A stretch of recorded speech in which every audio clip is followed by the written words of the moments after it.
ఇస్రో అద్భుతం సాధించింది.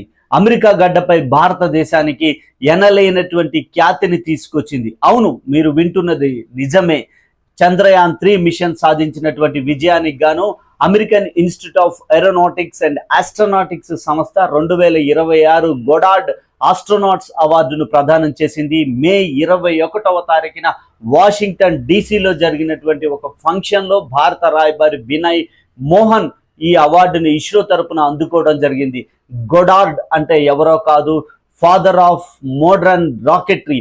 ఆయన జ్ఞాపకార్థం ఇస్తున్నటువంటి అవార్డు ఇది. 2023 ఆగస్టు 23వ తారీఖున ఇస్రో ప్రయోగించినటువంటి చంద్రయాన్-3 ఏదైతే ఉందో అది చంద్రుడి యొక్క దక్షిణ ధ్రువం వైపుకు వెళ్ళి అక్కడ ఉన్నటువంటి విశేషాలను అన్నింటిని కూడా తీసుకువచ్చి ప్రపంచం ముందు నిలిపింది.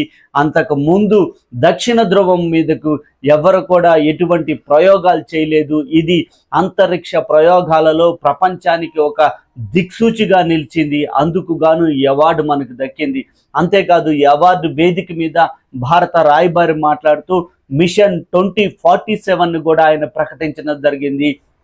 అద్భుతమైనటువంటి విజయాలు రాబోయే కాలంలో ఇస్రో సాధించబోతుంది అని చెప్పేసి ఈ వేదిక మీద సగర్వంగా భారత రాయబారి ప్రకటన చేశారు. ఇస్రో ఒకప్పుడు సైకిల్ మీద, ఎద్దుల బండి మీద రాకెట్లు మోసుకెళ్ళినటువంటి మన ఇస్రో ఇప్పుడు అగ్రరాజ్యం సైతం శభాష్ అని మెచ్చుకొని అవార్డులు ఇచ్చేంత స్థాయికి ఎదిగింది. అందరూ కామెంట్ చేయండి, జై ఇస్రో, జై జై ఇస్రో అని చెప్పి. Thank you friends.